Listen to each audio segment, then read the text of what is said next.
नमस्कार friend, welcome to wild life SSR। I am Soumyaranjan Routray. Today बहुत गुरुत्वपूर्ण इंपोर्टेंट टॉपिक डिस्कशन करने जाऊँचे। कौन सब टॉपिक आसन देखिए। Plant different types, plant part and functions, plant structures. माने ये जो वृक्षर बा प्लांटर कौन कौन डेफिनेशन अच्छी, ता सहित तार कौन प्रकार सब अच्छी एवं तार जो अंश कौन सब अच्छी, प्लांट सब विभिन्न प्रकार अंश कौन अच्छी, तार कार्य कौन, फंक्शन कौन, स्ट्रक्चर कौन, देखा केमती केते प्रकार कौन से पार्ट्स कौन केते प्रकार ता विषय डिटेल्स देखिए। बर्तमान आम पूरा बेसिक रू जाऊे कहीं छोट छोट बेसिक कनसेप्ट बुझीपारे ही आपण मैंने एडवांस कनसेप्ट बुझीपारे। से पूरा पूरा इजिली बेसिक कनसेप्ट सब बुझा हो। तेणु आपण मैंने व्यस्त हूँ ना, आम बेसिक रू जा, बेसिक रू एडवांस आड़े जा। एडवांस रे आपको बुझापी बहुत बहुत सहज लगे एवं बहुत बहुत आग्रह आसो। चलतु आरंभ करवा आज टॉपिक। ता पूर्वर आपण मैंने बायो लाइफ SSR चैनल को लाइक शेयर एंड सब्सक्राइब करंतु एवं बहुत मात्रा शेयर करंतु, जहाद्वारा आमे माने नूतन नूतन यहीपरि भिडियो आनीपरिया एवं आम मानक मोटिवेशन मिल पार। तेणु आपण मानक अनुरोध आपण माने बहुत मात्रा शेयर करंतु एवं ये कंटेंट सब पातु। चलतु देखिए आज टॉपिक आरंभ करवा। प्रथम है प्लांट कौन, प्लांट डेफिनेशन विषय जाना। Plant definition: A plant is a living organisms that usually grow in soil or water and make its own food using sunlight through photosynthesis process and belongs to the kingdom plantae। Mainly सी कौन कहला ना, ये जो plant ये जो गछटी साधारणतः living organism आसूसी। आउ ये कौन ना, ये कौटी ग्रो करता है, वृद्धि वंश विस्तार करता है साधारणतः माटी उपरे एवं जलर साहाय्य वंश विस्तार करता है। आउ आर गोटे स्वतंत्र क्यारेक्टर हूँ ये हूँ ऑटोट्रोपिक, माने निज खाद्य निजे प्रस्तुत करें। केमती प्रस्तुत कर सनलाइट व्यवहार करिकी फोटोसिंथेसिस प्रक्रिया आलोक विश्लेषण प्रक्रिया ये निज खाद्य निजे प्रस्तुत कर। प्लांट साधारणतः यही प्लांटिंग किंगडम रू आसी। आम पूर्व ए विषय पढ़ी प्लांटिंग किंगडम विषय आपण मैंने देखने पूर्व भिडियो। एवं ये प्लांट हूँ आम साधारण ओडिया कौन कह गछ, गचर कार्य निजे खाद्य निजे प्रस्तुत करुच्ची एवं फल सब आम मान दौची एवं गछ आम विभिन्न प्रकार साहाय्य करुच्ची। ताद्वारा आम ऑक्सीजन पाचे, आम वायुमंडल सी अंगारकाम्ल नेउची, सी अंगारकाम्ल साहाय्य निजे से खाद्य तैयारी करुच्ची। यह हूँ गछर प्रमुख कार्य। चलन देखिए कौन सब प्लांट सब टाइप्स अच्छी, केते प्रकार प्लांट सब अच्छी, कौन कौन मध्य भिन्नता क्यारेक्टर आसन देखिए। मेनली 7 टाइप्स, साधारणतः 7 प्रकार प्लांट अच्छी। कौन कौन? प्रथम है ट्री, जहाँ को आम कौन कहे गछ। ट्री विषय कौन? Large tall plants with a single unity stems. Examples are mango, oaks, pine. से कौन कहला ना, ये ट्री रे क्यारेक्टर कौन, गुण कौन? से लार्ज हो बड़ आकार हो गछटी एवं से टॉल प्लांट्स हो बहुत डिंगा हो, तार तो वुडी प्लांट थो, वुडी स्टेम थो, माने कठोर स्टेम थो। ये देखो जमी मैंगो, मैंगोटा स्टेमटा देखो भल भाव में यहाँ पूरा कठिन माने शक्त पूरा। से क्यारेक्टर हूँ ट्री बा गछर एवं तार ये पूरा शक्तिशाली, पूरा मजबूत। तापर देखिए सर्फ्स, जहाँ कहे बुदा बा गुल्म, medium size woody plants with multiple stems. Examples rose, hibiscus, cotton. से साधारण कहला ना, ये बुदा गुल्म जातीय गछ कौन हो मीडियम साइज वुडी थो, ता जो स्टेम काठटा मीडियम थो, बेसी स्ट्रंग न थो कि बेसी सफ्ट न थो। जमती मंदार गछ, गोलाप गछ, आउ तार ब्रांचेस थो, माने स्टेमटा मल्टीपल ब्रांचेस थो, अधिक स्टेम थो। सेमती देखिए हर्ब्स, जहाँ को नरम गछ कहुए, फूल होगा पर ये कौन हो जाए, डेथ हो जाए, ଫ୍ଲାୱରିଂ ହେଲା ପରେ automatically death. Small plants with soft green stems examples coriander mint etc. ସେ କ'ଣ କହିଲା ନା ଇଏ ସ୍ମଲ୍ ପ୍ଲାଣ୍ଟ ହେଇଥିବ ଆଉ ସଫ୍ଟ ହେଇଥିବ, ତାର ଗ୍ରୀନ୍ ଷ୍ଟେମ୍ ଥିବ। ଆସନ୍ତୁ ଦେଖିବା ଏଇଠି ହିବିସ୍କସ୍ ପ୍ଲାଣ୍ଟ ଦେଖନ୍ତୁ ଭଲ ଭାବରେ ଷ୍ଟେମ୍ଟା ବେଶୀ କଠିନ ନୁହଁ କି ବେଶୀ ସଫ୍ଟ ନୁହଁ। ସେଇଠି ରୋଜ୍ ବି ଦେଖନ୍ତୁ ତାର ମଲ୍ଟିପୁଲ୍ ବ୍ରାଞ୍ଚେସ୍ ଅଛି, ଷ୍ଟେମ୍ସ ଦେଖନ୍ତୁ ବିଭିନ୍ନ ପ୍ରକାର ଷ୍ଟେମ୍ସ ଅଛି ଗୋଟିଏ ଜାଗାରୁ। ତା ସହିତ ଏଇ ଗ୍ରୀନିଶ୍ ପାର୍ଟ ସବୁ ଅଛି, ଆର ବଡ଼ିରେ ଗ୍ରୀନିଶ୍ ପାର୍ଟ ଅଛି। ସେମିତି ଦେଖନ୍ତୁ ହର୍ବସ୍ ଦେଖନ୍ତୁ ସାଧାରଣତଃ ମିଣ୍ଟ ପ୍ଲାଣ୍ଟ ହେଇ ଦେଖନ୍ତୁ ଇଏ ହେଉଛି ଗ୍ରୀନିଶ୍ ପ୍ଲାଣ୍ଟ ହେଇଥିବ ଆଉ ସ୍ମଲ୍ ପ୍ଲାଣ୍ଟ ହେଇଥିବ। ତା ସହିତ ଏଇଠି କୋରିଆଣ୍ଡର ପ୍ଲାଣ୍ଟ ଦେଖନ୍ତୁ ଇଏ ଥରେ ଫୁଲ ହେଲା ମାତ୍ରେ ଇଏ ଅଟୋମେଟିକାଲି ଡେଥ୍ ହେଇଯାଏ। ଏହାର ଇଏ ହେଉଛି ହର୍ବସ୍ର କ୍ୟାରେକ୍ଟର। ସେମିତି ଚାଲନ୍ତୁ ଦେଖିବାକୁ ଫୋନରେ କ'ଣ ଅଛି କ୍ଲିମ୍ବର୍ସ ଊର୍ଦ୍ଧ୍ୱମୁଖୀ ଲତା plants that need support to grow upward example money plant grape. ସେ କ'ଣ କହିଲା ନା ଏଇ ଯେଉଁ ପ୍ଲାଣ୍ଟଟା ତାକୁ ସପୋର୍ଟ ବିନା ସପୋର୍ଟ ଇଏ ଊର୍ଦ୍ଧ୍ୱମୁଖୀ ହେଇପାରିବନି, ଅପୱାର୍ଡ଼ ଗ୍ରୋ କରିପାରିବ ନାହିଁ, ସପୋର୍ଟ ଆବଶ୍ୟକତା ଅଛି। ସେମିତି କିପର୍ସ ଲତା ଜାତୀୟ କ'ଣ plant that spread along the ground example pumpkin watermelon. ସେ କ'ଣ କହିଲା ନା ଏଇ ସାଧାରଣତଃ ପ୍ଲାଣ୍ଟଟା ସ୍ପ୍ରେଡ୍ କରିବ ବ୍ୟାପିବ ଗ୍ରାଉଣ୍ଡରେ ବ୍ୟାପିବ, ଗ୍ରାଉଣ୍ଡ ଉପରେ ବ୍ୟାପିବ ପମ୍ପକିନ୍ ଆଉ ୱାଟରଲେମନ୍। ଆସନ୍ତୁ ଦେଖିବା ଫିଚର୍ସ ଦେଖନ୍ତୁ ଇଏ ହେଉଛି କ୍ଲିମ୍ବରର ଉଦାହରଣ ମନି ପ୍ଲାଣ୍ଟ। ସାଧାରଣତଃ ଏଇ ଘରେ ଆମେ ଏଇ ମନି ପ୍ଲାଣ୍ଟ ୟୁଜ୍ କରୁଛେ, ଦେଖନ୍ତୁ ତା ବିନା ସପୋର୍ଟରେ ସିଏ ଗ୍ରୋ କରିପାରୁନି। ସେମିତି ଅଙ୍ଗୁର ଗଛ ଏଇଠି ଦେଖନ୍ତୁ ତାର ବିନା ସପୋର୍ଟରେ ସେ ଗ୍ରୋ କରିପାରିବନି, ଯେମିତି ହେଲେ ନିହାତି ସପୋର୍ଟ ଆବଶ୍ୟକତା। କ୍ରିପର୍ସ ଏଇଠି ଦେଖନ୍ତୁ ୱାଟରଲେମନ୍ ଇଏ ହେଉଛି କ'ଣ ଭୂମି ଉପରେ କେମିତି ଗ୍ରୋ କରିଛି, ତା ଲତାରେ ଦେଖନ୍ତୁ ଭଲ ଭାବରେ। ସେମିତି ପମ୍ପକିନ୍ ଦେଖିବା, କଖାରୁ ଦେଖିବା, ସେଇଠି ଦେଖନ୍ତୁ ତାର ଷ୍ଟେମ୍ ଏରା କେମିତି ଭୂମି ଉପରେ ପାରାଲାଲି ଗ୍ରୋ କରୁଛି। ଆସନ୍ତୁ ଦେଖିବା ଫ୍ଲାୱରିଂ ପ୍ଲାଣ୍ଟ ଯାହାକୁ କହୁଛେ ଆଞ୍ଜିଓସ୍ପର୍ମ ଅର୍ ସପୁଷ୍ପକୁ କହୁଛେ plant that produce flower and seed inside fruits. ଇଏ କ'ଣ କରିବ ନା ଉତ୍ପାଦନ କରିବ, ପ୍ରଡ୍ୟୁସ୍ କରିବ, ଫ୍ଲାୱାର କରିବ, ଫୁଲକୁ ପ୍ରଡ୍ୟୁସ୍ କରିବ, ତା ସହିତ ଫଳକୁ ବି ପ୍ରଡ୍ୟୁସ୍ କରିବ, ଫଳକୁ ବହୁତ ପ୍ରଡ୍ୟୁସ୍ କରିବ। ସନଫ୍ଲାୱାର ଲିଲି ଏସବୁ ଏକ୍ଜାମ୍ପଲ୍ସ। ନନ୍ ଫ୍ଲାୱରିଂ ପ୍ଲାଣ୍ଟସ୍ ଯାହାକୁ ଆମେ ନନ୍ ଫ୍ଲାୱରିଂ ପ୍ଲାଣ୍ଟ କ'ଣ କହୁଛେ କ୍ରିପ୍ଟୋଗ୍ରାମ୍ସ ଯାହାକୁ କ'ଣ କହୁଛେ ଅପୁଷ୍ପକ plant that do not produce flowers so called as cryptograms for moss ଏଇସବୁ ଉଦାହରଣ ଯାଉଛି। ଚାଲନ୍ତୁ ଦେଖିବା ଏଇଠି ଫ୍ଲାୱରିଂ ପ୍ଲାଣ୍ଟର ଆଞ୍ଜିଓସ୍ପର୍ମର ଉଦାହରଣ ହେଉଛି ସନଫ୍ଲାୱାର। ଇଏ ହେଉଛି ଆର ସ୍ୱତନ୍ତ୍ର ଫୁଲ ଅଛି ଏବଂ ମଞ୍ଜି ବି ଅଛି ଭିତରେ, ସିଏଳି ବି ଅଛି।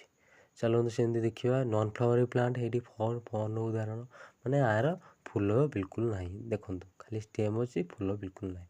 ସେମିତି ମସ୍ ଦେଖନ୍ତୁ ସେ ନନ୍ ଫ୍ଲାୱରିଂ ପ୍ଲାଣ୍ଟ, ଏ ମସ୍ଟା ପୁରା ଛୋଟ ଛୋଟ ଶିଉଳି ଭଳିଆ ଦେଖିବା ପାଇଁ, ତାର ବି ଫୁଲ ନଥାଏ। ଇଏ ହେଉଛି ମୁଖ୍ୟ ଉଦାହରଣ। ଚାଲନ୍ତୁ ଆହୁରି ନୂଆ ଜିନିଷ ଗୋଟେ ଫିଗରରେ ଦେଖିବା କ'ଣ ରୁଟ୍ ଆଉ ସୁଟ୍।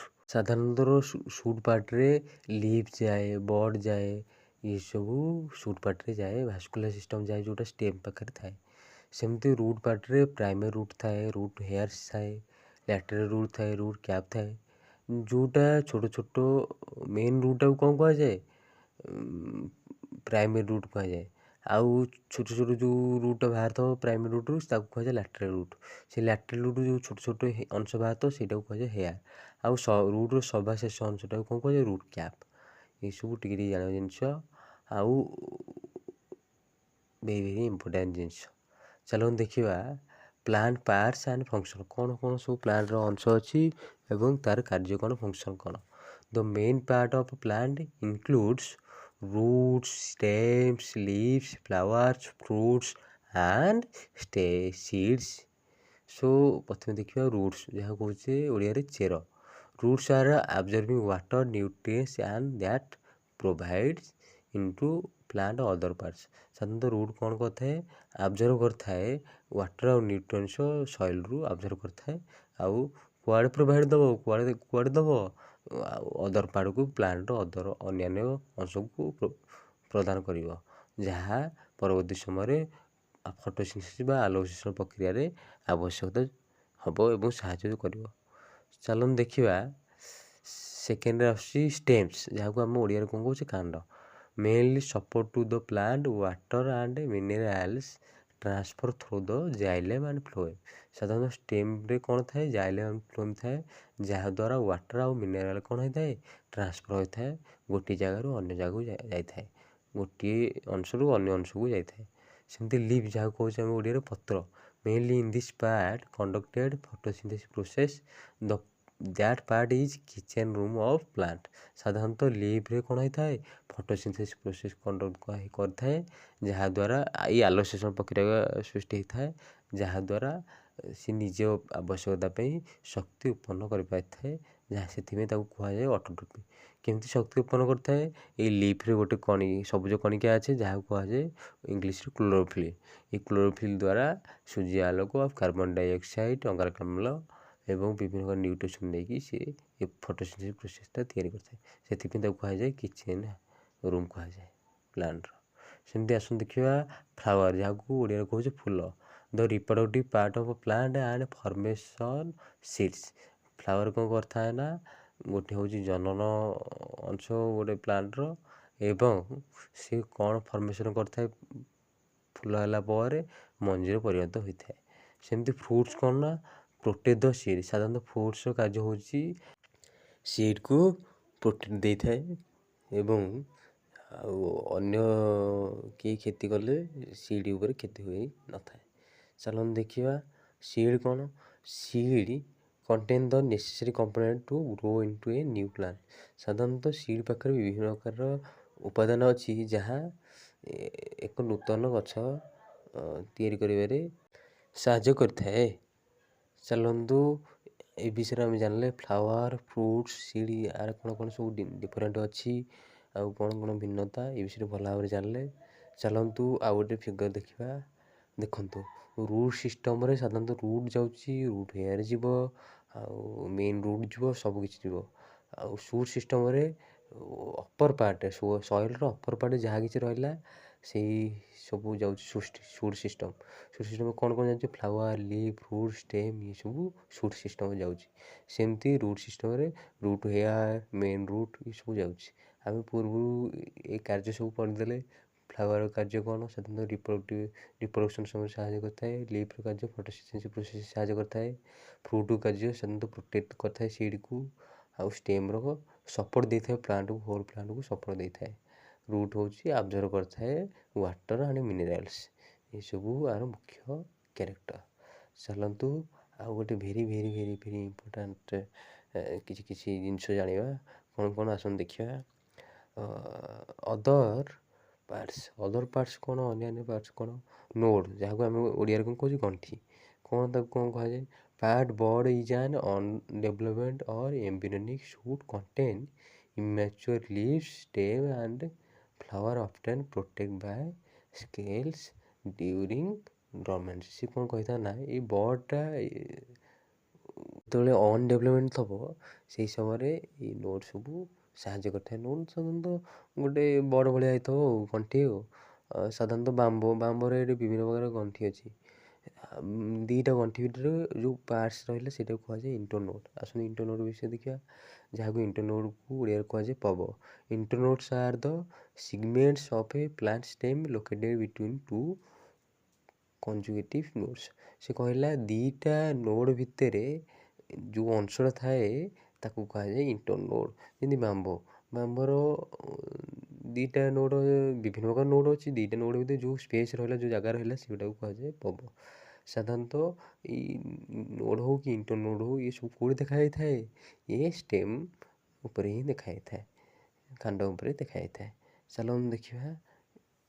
ଏଇଠି ଦେଖନ୍ତୁ ଏଇ ଫିଗରରେ ନୋଡ୍ କେମିତି ଅଛି, ନୋଡ୍ ଭିତରେ ଇଣ୍ଟରନୋଡ୍ଟା କେମିତି ଅଛି, ଆଉ ତା ସହିତ ସେ ନୋଡ୍ରୁ ଲିଫ୍ ଆଉ ପେଟିଓଲ ଏସବୁ କେମିତି ବାହାରିଛି। ସାଧାରଣତଃ ନୋଡ୍ ପାର୍ଟରୁ ତ ସବୁକିଛି ବାହାରିଥିବ ଆଉ। ଚାଲନ୍ତୁ ଦେଖିବା ବଡ୍ କ'ଣ, ଯାହାକୁ କହୁଛେ କଢ଼ ବା ଅଙ୍କୁର। It is critical slightly swollen point and a plant stem where leaves, branches, flower and aerial roots originate। ସାଧାରଣତଃ ଏଇ ବଡ୍ ସାଧାରଣତଃ ଏଇ ବଡ୍ ବା କଢ଼ରୁ ବିଭିନ୍ନ ଗୋଟେ ନୂଆ ଲିଫ୍ କି ନୂଆ ଫ୍ଲାୱାର ଏସବୁ ଗୋଟେ ତିଆରି ହୋଇଥାଏ। ସାଧାରଣତଃ ଏଇଟା ଭେରି ଭେରି ଇମ୍ପୋର୍ଟାଣ୍ଟ ପାର୍ଟ, କାହିଁକି ନା ଇଏ ପୁରା ସେଇ ସେକ୍ସନଟାକୁ ପୁରା ପ୍ରୋଟେକ୍ଟ କରି ରଖିଥାଏ। ଏଇଟା ହେଉଛି ଭେରି ଭେରି ଇମ୍ପୋର୍ଟାଣ୍ଟ ପାର୍ଟ। ଆଉ ଆଗକୁ ଆମେ ଏମିତି ନୂତନ କ୍ଲାସ୍ରେ ପ୍ଲାଣ୍ଟ ଷ୍ଟ୍ରକ୍ଚର୍ ବିଷୟରେ ଦେଖିବା, ବହୁତ କିଛି ଦେଖିବା। ଯେମିତି ରୁଟ୍ର କ'ଣ କ'ଣ ବିଭିନ୍ନ ପ୍ରକାର ରୁଟ୍ ଅଛି, କେତେ ପ୍ରକାର ରୁଟ୍, କ'ଣ ତା'ର ଷ୍ଟ୍ରକ୍ଚର୍ ଫଙ୍କସନ୍ କ'ଣ, ଏସବୁ ବିଷୟ ଦେଖିବା। ସେମିତି ଲିଫ୍ କେତେ ପ୍ରକାର ଅଛି, କ'ଣ ଆଉ ଡିଟେଲ୍ସ, ଏଇ ଛୋଟ ଛୋଟ କନସେପ୍ଟ ହିଁ ଆଗେ ବୁଝିବା। କନସେପ୍ଟ ବୁଝିଲା ପରେ ମେନ୍ ଆଡ଼ଭାନ୍ସ ଟପିକ୍କୁ ଆମେ ଯିବା। ଆଡ଼ଭାନ୍ସ ଟପିକ୍ ଗଲା ପରେ ବିଶେଷ ଭାବରେ ଡିସ୍କସନ୍ କରିବା। ଆଉ ମଧ୍ୟ ଏମିତି ବିଭିନ୍ନ ପ୍ରକାର ଟପିକ୍ ଉପରେ ଆଣିବା, ଯେଉଁଟା ଛୋଟ ଛୋଟ ଜିନିଷ ବୁଝି ହେବ ତା ଉପରେ ଆଣିବା। ତା ସହିତ ଆଉ କ'ଣ ଅଛି, ଆଗକୁ ଆମେ ପରବର୍ତ୍ତୀ କ୍ଲାସ୍ରେ ଆମେ ହୋଲ୍ ଆନିମଲ୍ କିଙ୍ଗଡ଼ମ୍ ଆଉ ପ୍ଲାଣ୍ଟ କିଙ୍ଗଡ଼ମ୍ ବିଷୟରେ ପଢ଼ିବା। ଆଉ ଜୁଲୋଜିକାଲ୍ କ୍ଲାସିଫିକେସନ୍ କ'ଣ, ବଟାନିକାଲ୍ କ୍ଲାସିଫିକେସନ୍ କ'ଣ, ତା ବିଷୟରେ ପଢ଼ିବା। ଆଉ ମଧ୍ୟ ଗୋଟେ କ୍ଲାସ୍ରେ ସବୁ ଫାଦର ଲିଷ୍ଟ ଆଣିବି। ଜନକ ସବୁ କ'ଣ, ଜେନେଟିକ୍ସ ଜନକ କ'ଣ, ବଟନି ଜନକ କ'ଣ, ଫିଜିକ୍ସ ଜନକ କ'ଣ, ଜୁଲୋଜିର ଜନକ କିଏ, ଫାଦର କିଏ, ଏସବୁ ଗୋଟେ ଟପିକ୍ ଗୋଟେ ଆଣିବା। ଆଉ ଏମିତି ଆପଣମାନେ ଏଇ ଚ୍ୟାନେଲ୍ ସହିତ ଜଡ଼ିତ ରୁହନ୍ତୁ, ନୂତନ ସବୁ ତଥ୍ୟ ପାଆନ୍ତୁ। ଆମେ ପୂର୍ବ କ୍ଲାସ୍ରେ ସବୁ ପଢ଼ି ଦେଇଛେ, ଫ୍ଲାଭିକ୍ କିଙ୍ଗଡ଼ମ୍ କ୍ଲାସିଫିକେସନ୍ ହେଉ କି ଛୋଟ ଛୋଟ ଟର୍ମ ସବୁ ହେଉ, ଆଉ ବେସିକ୍ ସାଇନ୍ସ କନସେପ୍ଟ ସବୁ ହେଉ, ସାଇନ୍ସ ଟାଇପ୍ସ, ଏସବୁ କ୍ଲାସ୍ ସବୁ କରିଦେଇଛେ। ତେଣୁ ଆପଣମାନେ ଯାଇ ସେଇ କ୍ଲାସ୍ ସବୁ ଦେଖିପାରିବେ। ଏବଂ ଆପଣମାନେ ମୋର ଆଶା ବହୁତ ସରଳ ଭାବରେ ବୁଝା ହେଇଛି, ଆପଣ ମଧ୍ୟ ସେଇ ସରଳ ଜିନିଷ ସବୁ ଜାଣିପାରିବେ। ତା ସହିତ ଆଉ କ'ଣ ଆଣିବା, ନୂତନ ନୂତନ ଜିନିଷ ଯାହା ସବୁ ଅଛି ତା ବିଷୟ ଉପରେ ଗୋଟେ ଭିଡ଼ିଓ ଆଣିବା।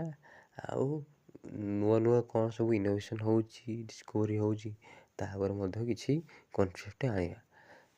ତେଣୁ ଆପଣମାନେ ଭଲ ଭାବରେ ଜଡ଼ିତ ରୁହନ୍ତୁ। ନେକ୍ସଟ କ୍ଲାସ୍ରେ ଆମେ ପ୍ଲାଣ୍ଟ ଷ୍ଟ୍ରକ୍ଚର୍ ଉପରେ ପଢ଼ିବା।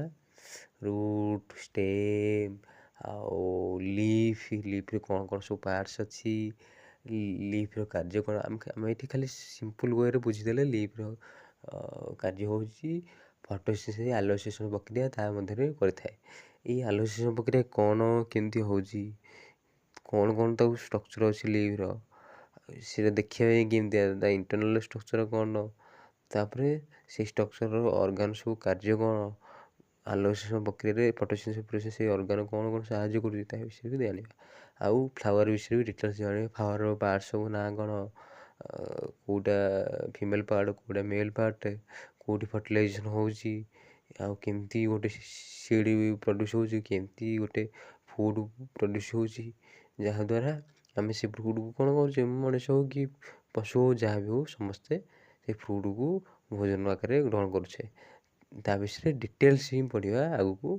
ଆଉ କ'ଣ ରହିଲା, ଯେମିତି ଷ୍ଟେମ୍ର ବିଭିନ୍ନ ପ୍ରକାର ପାର୍ଟସ୍ ଅଛି, ସେ ଲ୍ୟାଟେରାଲ୍ ପାର୍ଟ ହଉ ବିଭିନ୍ନ ପ୍ରକାର ପାର୍ଟ ଅଛି, ତା ବିଷୟରେ ମଧ୍ୟ ପଢ଼ିବା।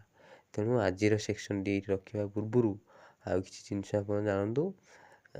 ଆପଣମାନଙ୍କୁ ଏଇଭଳି ଅନେକ ଭିଡ଼ିଓ ମଧ୍ୟ ଆଗକୁ ଆସିବା ପାଇଁ ଯାଉଅଛି। ତେଣୁ ଆପଣମାନେ ଜଡ଼ିତ ହୋଇକି ରୁହନ୍ତୁ ଏବଂ ସେୟାରଟି କରନ୍ତୁ ଆଉ ସବସ୍କ୍ରାଇବ୍ଟି କରିବା ପାଇଁ ଭୁଲନ୍ତୁ ନାହିଁ। ଆଉ ଗୋଟେ କଥା କହିବା ପାଇଁ ଭୁଲିଗଲି, ଯେହେତୁ ଟିକେ ଶରୀର ଅସୁସ୍ଥତା ହେତୁ ଭଏସ୍ ଟିକେ କ୍ଲାରିଟି ଆସିପାରୁନଥିବ, ସ୍ପଷ୍ଟ ଭାବରେ ଟିକେ ଭଏସ୍ଟା ଶୁଣାଯାଉନଥିବ, ତେଣୁ ଆପଣମାନେ ଟିକେ ମ୍ୟାନେଜେବୁଲ୍ କରିନେବେ ଏବଂ ଶରୀର ଖୁବ୍ ଶୀଘ୍ର ସୁସ୍ଥ ହୋଇଗଲେ ଆହୁରି ମଧ୍ୟ କ୍ଲାରିଟି ଭଏସ୍ ଉପରେ ଆସିବ। ତେଣୁ ଆପଣମାନେ ସେ ପର୍ଯ୍ୟନ୍ତ ଟିକେ ଅପେକ୍ଷା କରନ୍ତୁ ଏବଂ ଆମେ ଏମିତି ଧୀରେ ଧୀରେ ଆଗକୁ ଯାଇକି ବେସିକ୍ କନସେପ୍ଟକୁ ବୁଝିଦେବା, ବେସିକ୍ରୁ ଆଡ଼ଭାନ୍ସ ଯିବା। ଆଡ଼ଭାନ୍ସରେ କ'ଣ, ଆଡ଼ଭାନ୍ସରେ ପୁରା ଡିପ୍ଲି କନସେପ୍ଟ ବୁଝିବା। ଯେମିତି ସେଲ୍ର କ'ଣ ଷ୍ଟ୍ରକ୍ଚର୍ ଅଛି, କ'ଣ ଫଙ୍କସନ୍ ଅଛି, ସେ ଅର୍ଗାନର ସବୁ ଅର୍ଗାନେଲ୍ର ଫଙ୍କସନ୍ କ'ଣ, ଆଉ ସାଇଟୋସ୍କେଲେଟନ୍ କ'ଣ, ଏ ବିଭିନ୍ନ ପ୍ରକାର ଟର୍ମ ସବୁ ଅଛି, କ'ଣ ପ୍ରୋସେସ୍ ସବୁ ହେଉଛି ସେଲ୍ ଆମ ବଡ଼ିରେ କ'ଣ ପାଇଁ ଅଛି, ସେଠୁ କ'ଣ ସବୁ ଫଙ୍କସନ୍ କ୍ରିଏଟ୍ ହେଉଛି, ଷ୍ଟ୍ରକ୍ଚର୍ କ'ଣ କ୍ରିଏଟ୍ ହେଉଛି, ଆଉ କେମିତି ସବୁ ପ୍ରୋସେସ୍ ଅଛି, କେମିତି ଗୋଟେ ସେଲ୍ର ଅନ୍ୟ ସେଲ୍ ସହିତ ସମ୍ପର୍କ କେମିତି ଅଛି, ଗୋଟେ ଟିସ୍ୟୁର ଅନ୍ୟ ଟିସ୍ୟୁ ସହିତ ସମ୍ପର୍କ କେମିତି ଅଛି, ସେଇ ସେଲ୍ ଗୁଡ଼ିକ କେମିତି ବ୍ରେନ୍ ସହିତ କନେକ୍ଟେଡ଼୍, ଆଉ ତାଙ୍କ ମଧ୍ୟରେ କେମିତି ସିଗ୍ନାଲିଂ ହେଉଛି, ଏ ବିଷୟରେ ଡିଟେଲ୍ ଭାବରେ ଆଗକୁ ପଢ଼ିବା। ତେଣୁ ଆଜିର ସେକ୍ସନ୍ଟି ଏଇଠି ରଖିବା। ଆପଣମାନେ ଆଗକୁ ନୂତନ ସେକ୍ସନ୍ରେ ଭେଟ ହେବେ। ଆପଣମାନେ ଲାଇକ୍ ସେୟାର ଆଣ୍ଡ ସବସ୍କ୍ରାଇବ୍ କରିବା ପାଇଁ ଭୁଲନ୍ତୁ ନାହିଁ। ବେଲ୍ ଆଇକନ୍ ବଟନ୍ଟିକୁ ଏବେ କ୍ଲିକ୍ କରନ୍ତୁ ଯେଉଁମାନେ new viewers. So have a good day, good luck to all of you. ଜୟ ହିନ୍ଦ, ଜୟ ଭାରତ।